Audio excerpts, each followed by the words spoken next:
Assalamu alaikum wa rahmatullahi wa barakatuh, ladies. Today I am back with a new episode of Coffee Chats with Aisha. And in today's episode, we're chatting all things about being a Muslim woman in the tech industry, combating any challenging work environments, and becoming an advocate for your own self. Stay tuned.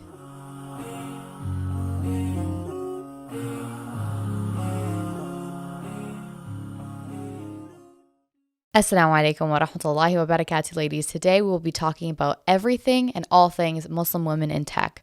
Our guest joins us with a unique blend of experiences that bridge the world of technology and social impact. Shaden was born and raised in New Jersey, only leaving to move to Los Angeles for college, where she earned a degree in computer science from USC. During her time there, she channeled her energy into service initiatives focused on addressing hunger and homelessness. Through volunteering at local food drives, at a local masjid, running workshops shedding light on the actual homelessness crisis, and volunteering at shelters, Shaden has always been committed to community well-being.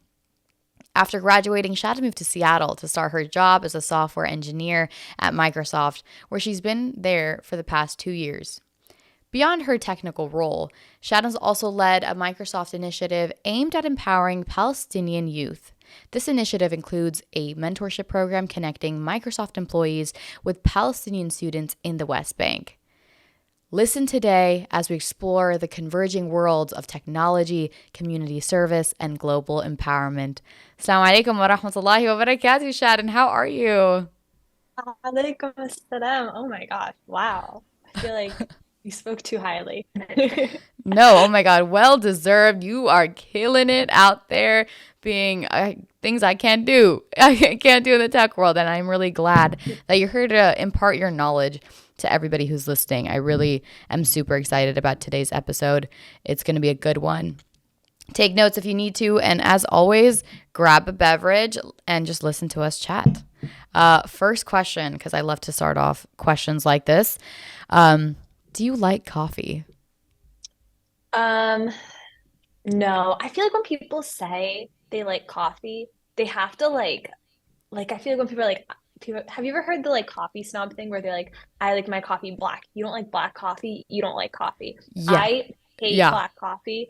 Um, I'll drink a pumpkin spice latte Hmm. from Starbucks, but like coffee also really gets me like wired and like jittery. So I'm definitely more of a tea gal. I feel that. I literally was just having caffeine yesterday, like coffee caffeine, and it did a number on me while I was trying to focus in class. So never again. Yet I always do it regardless. So, Do you oh drink coffee gosh. every day? No, so it's not part of my routine. If Oh, I'm okay, like okay. being a cafe galley for the day, or like if we're going to go work at a Um, cafe, yeah, I mean I'll indulge in an iced latte. I'm pretty basic, vanilla or caramel, and that'll do it for me. right. And then I'll regret it like later in the day. Later. It's always regret. It's always a regret afterwards. Yeah, that's Exactly, fair. exactly. All right. Well, we're gonna jump into things. Really, I'd love to start off this conversation about generally your journey to tech, the tech world. And we'll just start off with a good old question. I mean, how did you get started in your career? Yeah, for sure. So, like I said, I was born, or like you said during the intro, I was born and raised in New Jersey. My father is a software engineer, so I'm the child of Palestinian immigrants, and my father came to the US to finish his bachelor's in computer science and then went on to get his master's. So I've always been interested in the world of computer science just as a result of that. And then as a result of like kind of like his push. And I think my parents definitely wanted me to have like a stable job and they knew tech would be a stable job. So I definitely feel like there was a push towards that in middle school and beginning of Hmm. high school. I did Girls Who Code if you've heard of that. It's Yeah. like Yeah. it's a program to help women get into computer science. It's like intro classes to computer science. And then senior year of high school, I applied as computer science pre-med because I wasn't sure what I wanted to do between the two of them, which is so interesting because they're like the trajectory of both of those The are could not be more different. yeah, the best of both worlds, I suppose. I mean, maybe, maybe. So I then made, and then the decision was honestly pretty much made for me because I funded myself through college. So I knew that I needed a job that would have me pay for like my sophomore year of college, and medicine Mm-hmm. doesn't pay you until you're like 65. So I was like, it just wouldn't work. So Mm-hmm. as a result of that, I just went straight CS, and then that definitely just continued on. Yeah, yeah. I love that. And so, was there anything about tech specifically? Like, why tech? I mean, I know there's stability in terms of a job prospect waiting for you at the end of college, but was there anything that inspired you to jump into the industry? I will say that I think if I'm being completely transparent, stability was a big part of it because if I had any other major, I wouldn't have been able to pay for my sophomore year of college. So that was definitely a big part of it. But I definitely was no stranger to the idea that like tech really gives you access to have an insane amount of impact. I mean, anyone can code an app right now and upload it to the App Store, and then these things kind of blow up. And tech is definitely where the future of the world, is going.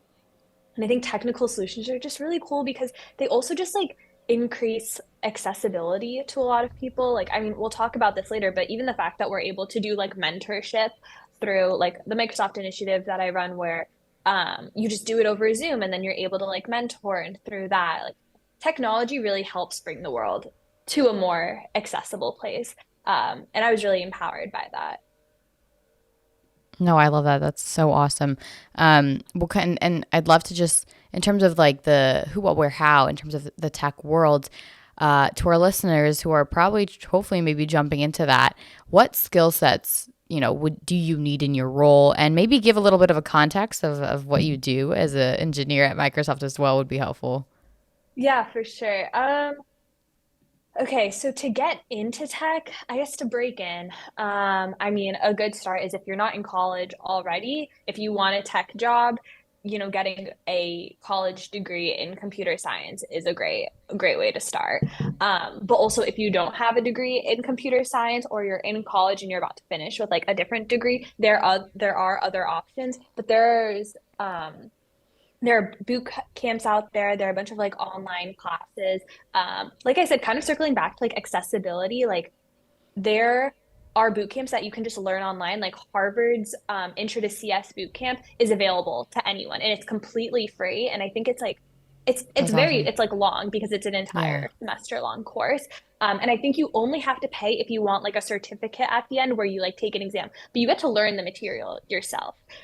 Mm, And I really that's so love cool. that like it's awesome like, because it's like one of those things where it's like you go into an interview, if you go in just having done a boot camp and without a degree in CS, like if you get an interview, they're going to ask you a technical question.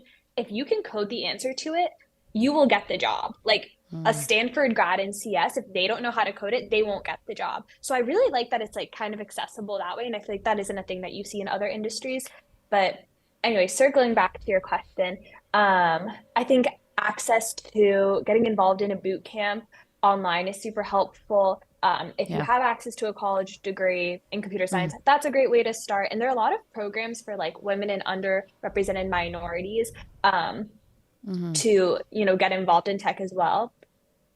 I would say a background in math is helpful, having some sort of like proficiency in math. Yeah. But I think it's a Yeah. misconception that you have to be really, really good at math. Like I wouldn't I think I'm good at math, but I'm not like a math whiz.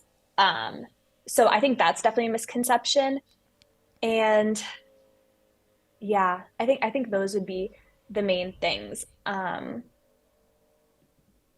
Yeah, I think one thing I also kind of want to comment on is like I think computer science is often something that's like gate kept, and like something that's seen as like very difficult. I've had so many people say to me like, "Oh, I could never do computer science." And it's like, no, but you could. You really, really could. Like anyone can learn how to code and everyone can do it. And I feel like since tech is such a male-dominated field, we often act like it's a lot more difficult than it Mm, actually hmm is. And don't get me wrong, it's hard. It's hard. I definitely had to have to work hard at my job. I have to work hard at school, but it's not this like unattainable role that I feel like a Yeah. lot of people kind of make it out to be. Yeah. Um, and then are Would you say like there's a certain, you know, persona that would be good, or like what do you have to look out for in terms of whether or not you think you can be able to do that grind? I know it's skill sets that it's learnable, right? You're learning languages, coding languages, Yeah. but do you need to generally be more analytical? Like what should, if you have any insights about what do your normal engineers, like what is something that is either missing that if people learn about, you know, it's a competitive advantage, or generally what do you need to have in terms of skills to actually, you know, because like to your point, I feel like everyone can code or you can learn Right. at some point, but there's a difference of people who are out there in the industry making it for themselves, and those who just who can't do it Yeah. in that sense. No, that's fair. I would say skill set, attention to detail. And I think that's something that I definitely had to learn myself, but that's something that's very helpful because when you're coding, there's like it's a computer, so it will literally do exactly like the way coding works is like you type code in, the computer transfers it to zeros and ones, and then it runs the code. So like the computer will do exactly what you tell it to. So if you like mistype, the computer will do exactly what you tell it to with that mistype. So Mm-hmm. attention to detail is definitely helpful, but there are skills that you can pick up too, um, to get better at that. Other skills, I would say one thing that I don't see that I think is more needed in the tech world is like group problem solving, like being able to work with others. I think in tech, we often see it as like a siloed thing, but Yeah. knowing how to ask for help and knowing how to ask the right questions is actually something my manager and I talk about all the time. Like, if you're asking someone for help, you need to be able to phrase, like, this is what I'm having an issue with, and this is how you can best support me to get to like the solution that I'm trying to get to. Um, Mm-hmm. I think those would be my two big ones. I think I'm kind of I'm hesitant to say like analytical or like mathematical skills because there's also a huge variety of coding. There's like front end Yeah. coding, which is like what you see on a screen, and there's like super back end coding and machine learning and AI, which definitely you need more like math stuff. But it's Yeah. all coding. Yeah. True. I mean, I think that what you said though about, you know, asking for help or at least vocalizing what you need, because I think one of the greatest things that I learned last summer when I was at a tech company wasn't doing a SWE or anything like that, but generally just being in the tech world, someone that I was coffee chatting with said something that like still resonates with me, that you need to vocalize what you want or what you need or what resources you want to get, because no one's going to like assume for you. No one can read your mind.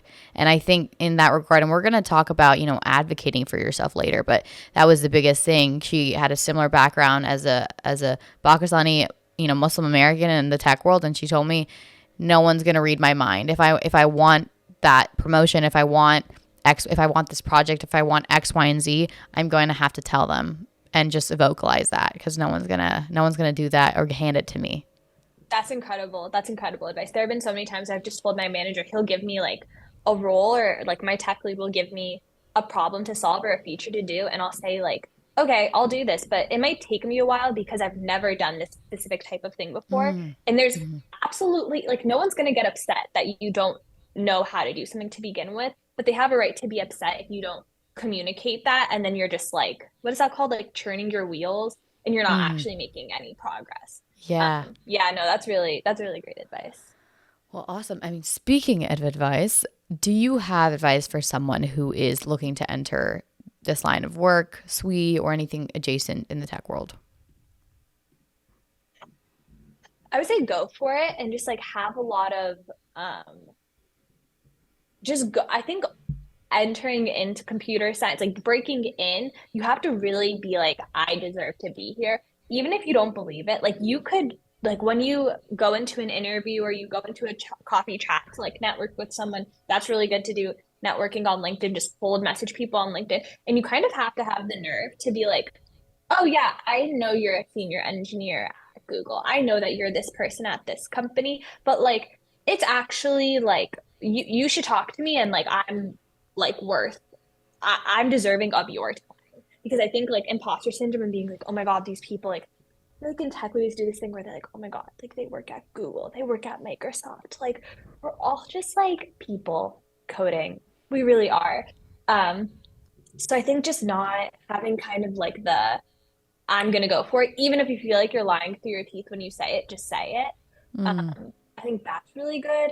And then if I don't know, I've heard this like dialogue around like with girls who code, there's like I think there's black girls code and there's um opportunities for like every like underrepresented group. There's like there typically is some coding adjacent thing. Hmm. Yeah. And if you belong to one of those groups, like use it.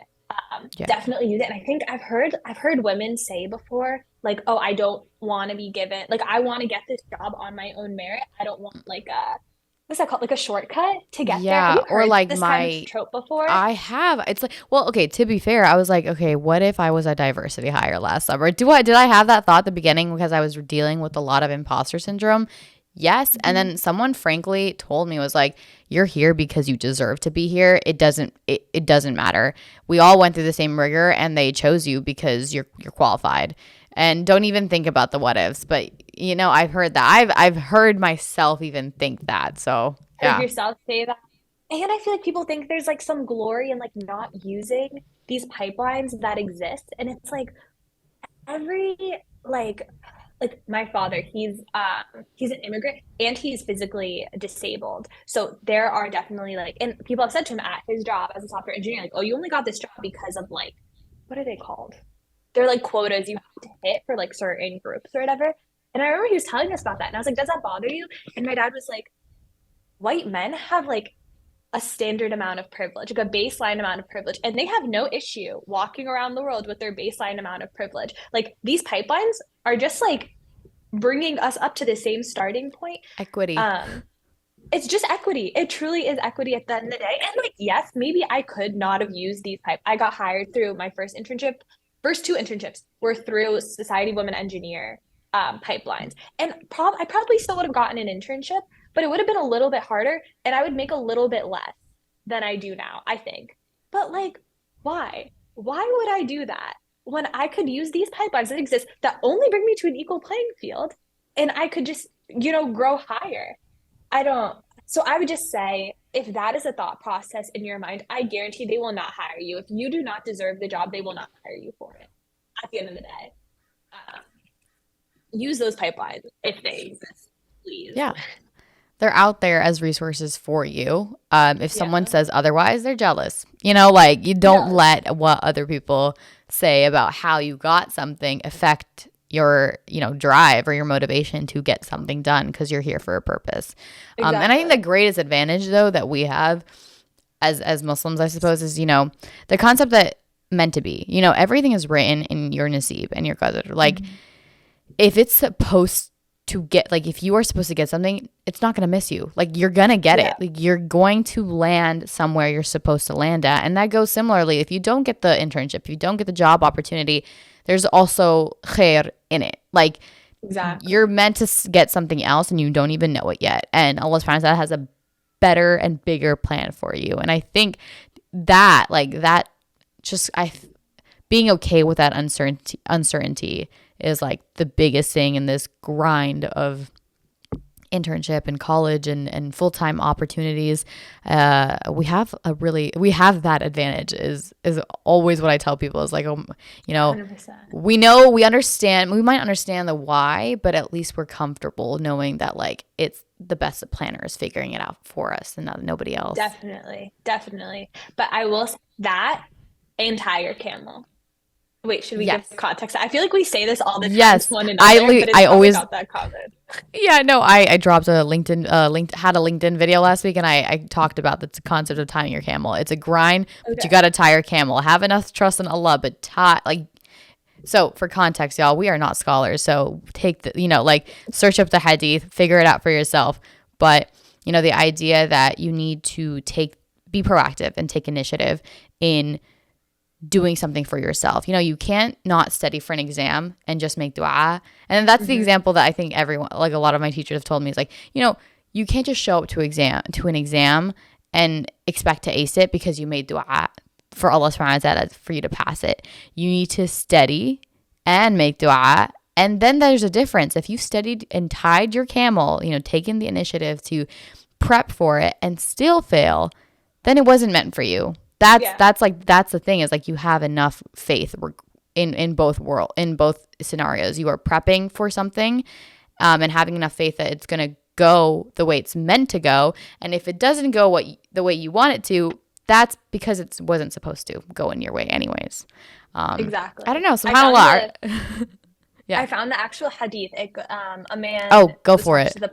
to the Prophet sallallahu, and said like, "Oh, Messenger of Allah, should I tie my camel and trust in Allah, or should I leave her untied and trust in Allah?" And the question is kind of coming from like, okay, but if the camel is gonna go away, like if Allah subhanahu wa ta'ala is gonna have this camel run off, my rope does literally nothing. So why even tie her in the first place? And the Prophet sallallahu alaihi wasallam said, "Tie her and trust in Allah." So it's like, do your part and have faith, which is great. At that There point, it is. what else do you Retweet. need? That's the tweet. Exactly. So you kind of alluded to this, I mean, in some of your answers so far, but I'd love to jump into your actual experiences in the tech world. We kind of spoke to imposter syndrome. Feel free to elaborate. But the question I wanted to ask you is, what are some of the biggest challenges that you have faced in your position in the tech world, in software engineering specifically? And how did you go about overcoming challenges? Definitely. I mean, imposter syndrome is like the big one, right? Like you're gonna join a company and people are gonna say things with their whole chest and be so confident and they'll explain stuff to you as if it is the most obvious thing in the world, and you will be like, I have no idea what you just said. Um, and I think that gets really hard because then it starts this whole cycle of like, wait, I'm not actually smart. Wait, I don't actually deserve to be here, which, gets you to a really rough place. And it's actually so hard to be productive when you're convinced that you're dumb. It just productivity wise doesn't even do good there. So there's not even a practical benefit to it at all. Yeah. Yeah. So I think imposter syndrome is the big one. I mean, of course, there's always like little like comments here and there. I mean, typically, every so often, some like manager, typically a man, will say something that's like, "Hey, you probably shouldn't say that to me." But I don't. I think and I think any critique on this style is valid. But I think with me, I'm kind of just like, okay, it's fine. I I don't put in enough. I don't give it enough thought to let it ruin my day. Like I remember there was definitely a time when I thought one of my mentors on one of like my old teams at a different company I was at, I was just convinced he thought I was the dumbest person in the world, like dumb as rocks. Like the way he spoke to me, super condescending, all this stuff. And I remember it really bothered me for a while. And then at a certain point, I was like, I genuinely don't care if you think I'm dumb. Like I'm getting the answer to my question, and like it turned into a thing where like I would have him explain stuff to me 3, 4 times, and I could tell like the third and fourth time he was like, "This girl's an idiot." I was like, I don't actually care if you think I'm an idiot because it's not my job to convince you that I'm not an idiot. Like, it is my Mm-hmm. job to like code this. Um, Yeah. so I think just have, and of course, that's so much easier said than done. Like, I'm so aware that it's so much easier said than done. I definitely went through the whole thing where I was so pressed about this man that I don't even remember the name of right now, like anymore. Like, so pressed that he would think I'm smart.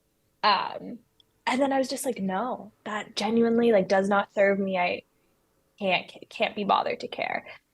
Um, I think that's the biggest challenge in the field right now. I mean, everything else, tech has a lot of benefits. Like I feel like that I could make a huge, incredible, great life balance, incredible pay, Yeah. incredible like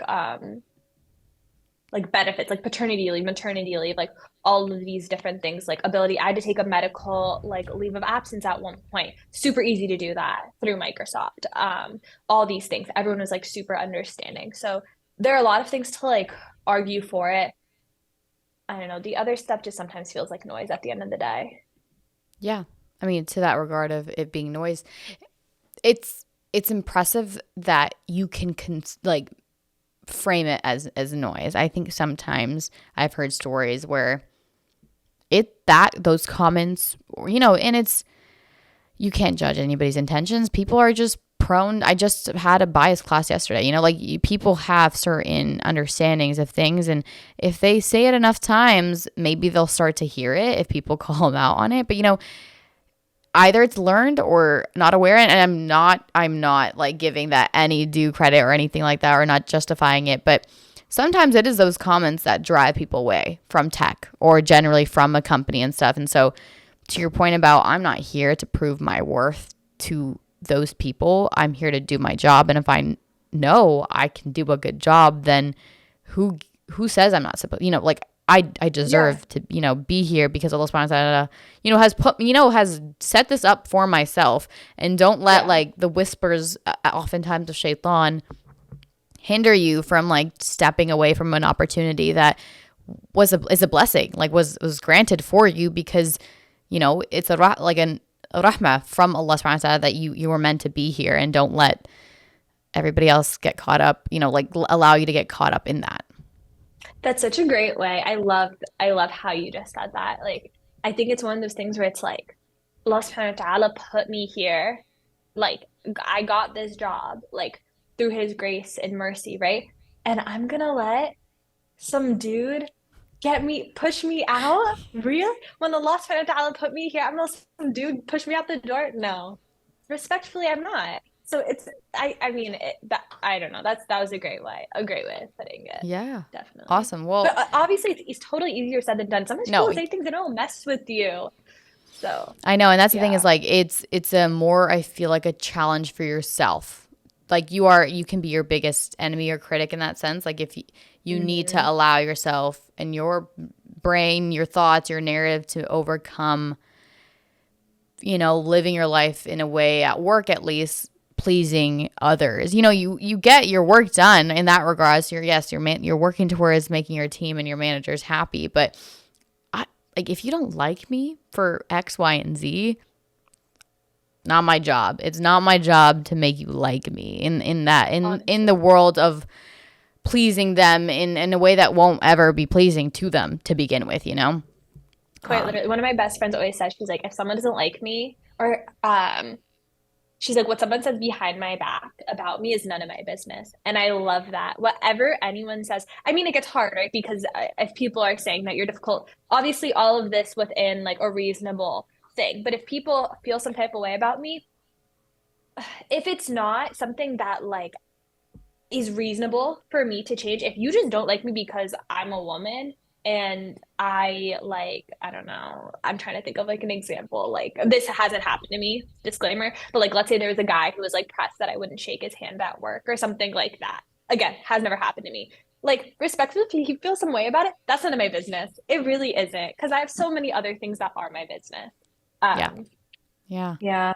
Exactly. I mean, so speaking of that, I mean, and if the answer is no, thank goodness, alhamdulillah, we don't need to talk about it. But have you faced any stereotypes or prejudices? I know this conversation is Muslim women in tech, but I know that that narrative, is getting better. Generally, I've been able to pray at my offices in the tech world, and things are, Mhm. in terms of diversity, or at least awareness, right, is getting a lot better. So have you faced, setbacks in that regard? And how did you overcome it? And if not, like, dude, good for you. Um, I think I'll say, like, alhamdulillah, like, for the most part, nothing has really, like, really messed with me. But I think that's not to say that nothing hasn't, like, nothing's been said. There have definitely been things where, like, if I decided to, I could really become, like, super pressed about it, and it could really, like, mess with me, and I could be like, how dare this person say this, about me. Um, I mean, I won't get into, like, specifics because some of these people I still like work with. But I mean, I will say all of these things are like super well meaning. right? Like it's not justifying it. We don't justify people's ignorance, but at the end of the day, it wasn't malintentioned. And if it was, I'm choosing to believe that it wasn't for my own peace. And it's just ignorance. And it's like, okay, and at certain points I'll like I think what I'll often do is I'll call it out in the Mm, moment, but then after that, like khalas, like I'm good. Um, mm-hmm, which again, critiques of that would be incredibly valid because there's an argument to be made where it's like, okay, but then how do you know he's not going to say that to the next Muslim woman that walks through the door? Like, are you just mm-hmm. diverting the problem to someone else? And that's a totally fair critique, and there's Yeah. validity to that. But I will say nothing has made me feel like I was in an unsafe or hostile work environment. Alhamdulillah, like through during Ramadan, I switch my working hours. I just stay up after suhoor and then I work, which has been really nice. And then I just log off early and then praying. Microsoft has prayer rooms in the office. That's been really great. I know like people will say I need to take off for Jummah, I need to leave for like 2 hours on a Friday. Never heard of an issue with that. So alhamdulillah, I think times are changing. And I think things are improving quite quickly because I think, our parents' generation or even people 10 years older than us, they could not say the same thing. Yeah. And, I think like to that regard is like, alhamdulillah, really, it's like Yeah. you vocalize it. And oftentimes, like you said, I'm telling myself this as well. It doesn't necessarily come out of, hatred Hmm. all the time. And it requires is a gentle call out, a, hey, like actually blah, or a reminder and, vocalizing, advocating for yourself in that space. And they understand oftentimes, and it is what it is. And you just get on with your day of work because that's really what you're there to do is work. That's awesome. I mean, Definitely. speaking of, so shifting in terms of just, we've talked about your experiences in tech and at Microsoft specifically. Generally, I'd love to like branch out a bit further and just talk about this concept of advocating for yourself and what does that look like and how does that become visible in your day-to-day of work, if it's something that you've had to do or if it's something that, you uphold. And generally, I mean, how do you stay true to yourself in the world of tech, in the professional world, in the corporate grind, call it whatever you want it. How do you show up for yourself? It's a really good question. I think the corporate world and the world of big tech felt very like foreign to me at first. Mm-hmm. Um, and I mean, I'll just say like transparently, like I make more my income now as a 24-year-old who's been at actually my starting salary at Microsoft, like my first job out of college. I made more money than like my family of six had lived on my entire life, right? So I think I walked in with like, I don't know if resentment is the right word, but I was like, you guys aren't my people. Like, I'm not about like this. Like, I'm kind of here to come, I'm gonna get my money, I'm gonna collect my money, and then I'm gonna go home and do my work. Um, and I think it's like one of those things where like I feel like a similar thing happened at like USC, like going to USC on financial aid and then going there and seeing all the like super wealthy kids that like had that came from a lot of money and all of those things. I think you kind of show up with like a bit of resentment, but I think that or just like like you know what I mean, you just kind of just show up. I don't know, resentment isn't the right word, but you kind of just show up with a chip on your shoulder. I think that's how I would describe it. Like Mm-hmm. you just kind of like, I don't I really think like you're this. you're aware of the or apparently, you come in with Yeah. a sense of difference already. Like you have your Yeah. perspective, your mindset. You're coming in with that already, right? That Hmm. there is a word. I know what you're talking about, but like Yeah. you have an understanding and prejudice. And prejudice doesn't need to be bad or good, is what I realized the Right. other day. So like you have a certain picture of where you fit in without actually trying it out, I suppose. Exactly. Yeah. You show up and you're like, I don't know. I don't know if I like you just show up and then people are like, oh yeah, I've been skiing since the age of 4. And I'm like, cool. And they're like, oh, I summer here. I'm like, cool. So it's like that type of thing. Um, all that to say, I think one thing that's been super helpful is like I'm really passionate about accessibility and service and empowering, communities. Like, um, I'm very aware that I am like just as like I am no smarter. Some may argue less smart than a lot of students in like, I mean, through the mentorship program at Microsoft, um, that I run. Like we meet these students in the West Bank, and I'm like, no, you're objectively all of you are smarter than me. And that's not even like condescending to myself. I'm like, mashallah, like you guys, you're brilliant. Like you guys are incredible. And like the in access or the like difference in access to opportunity, that's truly the issue. And I think that's where a lot of my passion lies. So I think investing in like diversity and inclusion initiatives, and when Mm-hmm. I didn't see one that I felt did what I wanted it to, I created one. So like 6 months in at Microsoft, I created an initiative to, start a mentorship program with students in the West Bank through with Microsoft, and that which does incredible things, right? Access to like someone in the US working at a big tech company for like these students is absolutely incredible. And we've had amazing results. And I think just like leaning into that has been super helpful because I it still is like, no, I haven't forgotten. And I Mm-hmm. mean, I say that with the privilege of literally being born in the US. So like not like I Yeah. haven't forgotten like Palestine, but like it's just one of those things where it's like, no, I'm doing something. I'm doing Yeah. Yeah. something good. Mm-hmm. Mm-hmm. So I think that's been super helpful and just super fulfilling. Yeah. Yeah. I mean, I literally, this panel was just, I think it was a lecture or something, but like, there's sadaqah of like, of your money, right? Your wealth, your actual tangible things that you whatever. But there's also this concept of sadaqah of your skills.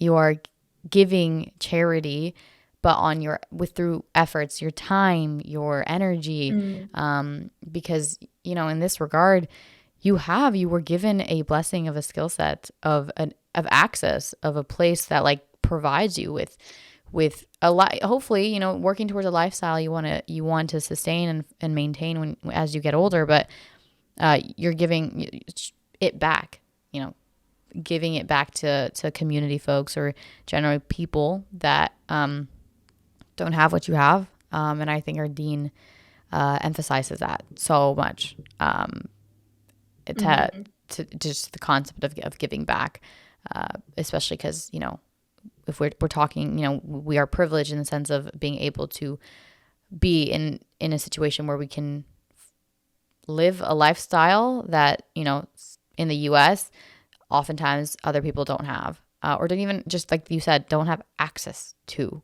curating for themselves. Definitely. And I love accessibility because it's one of those things where it's like you like give someone access to an opportunity and like subhanAllah, people will they will take it and they will go.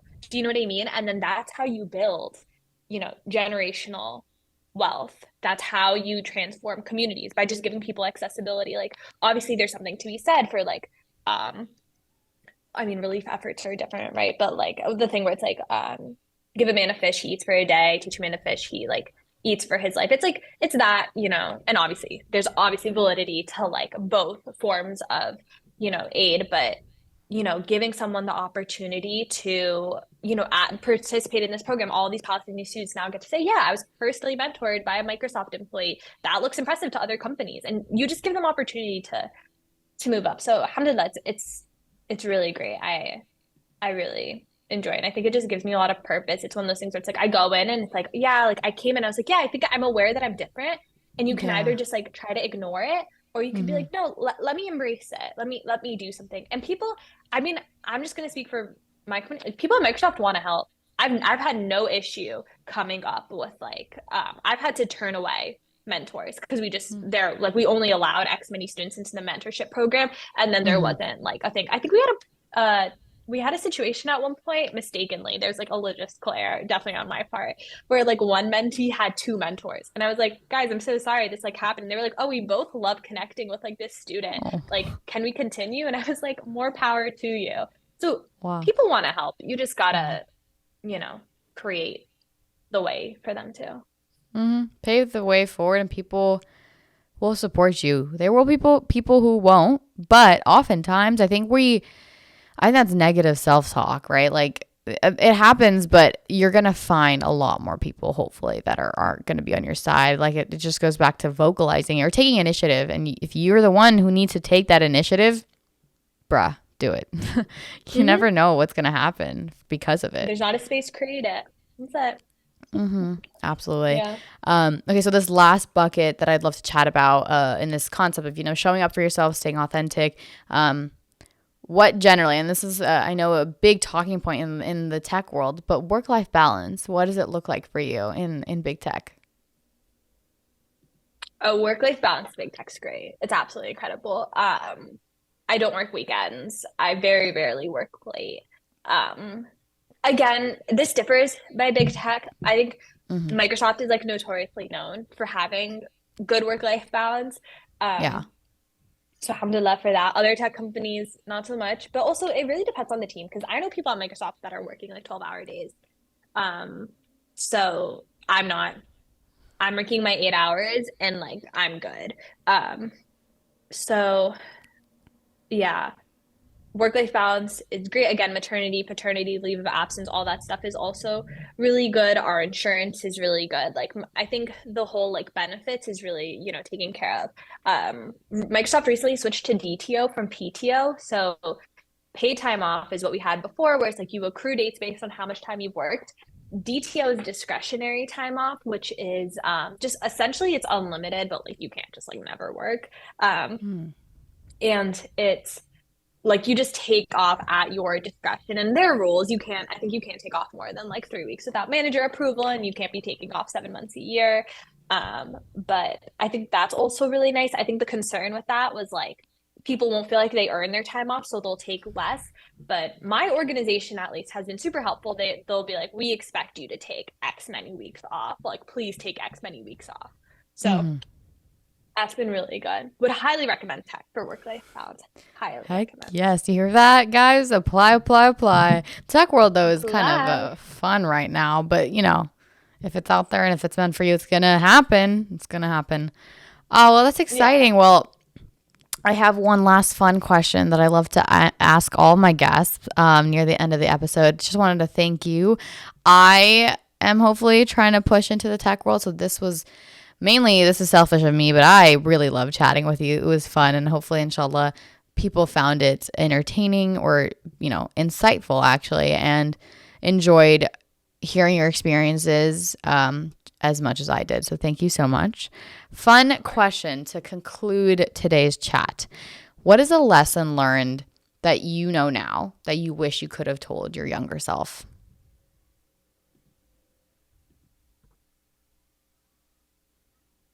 I think I'm still like learning this one. So I'm going to show up and be very vulnerable. I think one thing that I'm still learning that I wish I told myself at like age 13, but for some reason I only started to tell myself this at like age 24 or 23, um, was I can do hard things. I think something being hard, I often thought meant that like I couldn't do it. Like if something was hard, I think Mhm. and I think this circles back to like before, like one of the very first questions you were like, how do you break into tech? And I'm like, anyone can break into tech. Like just this idea of like, because I think if I was younger and someone told me like in my junior year of high school, like computer science is really hard. Like if someone told me that, I'd be like, oh, okay, well if something's hard, I can't do it. It's like, no, no, no. I can do it. I can do hard things. All I do is hard things. So I think that definitely has been really great. People are like, oh, working at Microsoft is hard. Like you have to be really smart to work at Microsoft. Getting into, I mean, cause school is hard, like all these things. I mean, I haven't like done every hard thing the exact right way. Like I haven't gotten the best. There are classes where they were hard and I didn't get the best grade, but I finished them. There are classes I had to take twice, but I finished them. Every hard thing that I thought I've had to do, I've done. And I mean, alhamdulillah for that. And I think I'm working on believing based off of my track record, I therefore can do other hard things, and something being hard shouldn't make me feel like I can't do it. My gosh, I love that. I love that you can do hard things. You probably think you can't, and that is the issue. It's not the fact That's that the you can't issue. actually go out there and get things done. It's about, do you have enough belief? Like belief, you have to choose yourself before anyone Yeah. else can take a chance on you. If you don't think you can do it, no one's going to think you can do it. So, Yeah. gosh, thank you. Oh my God, I love that. I'm going to, cherish that, write that down in my journal after this episode. I loved that. Thank you so much, Shaden, for allowing all of us to benefit from your insights. We appreciate you. And thank you. And hopefully, wishing you all the best and maybe perhaps a future episode if people are interested. I would be honored to be invited back. Thank you so much for having me. This is such an honor. I really enjoy talking to you. You're the best. Amazing. Oh my God, right back at you. Well, everybody, thank you for tuning in. I drop episodes of Coffee Chats with Aisha every other Tuesday. Stay tuned for more conversations with amazing Muslim women professionals who are absolutely killing it in their industries. I'll see you next time. Assalamu alaikum wa rahmatullahi wa barakatuh.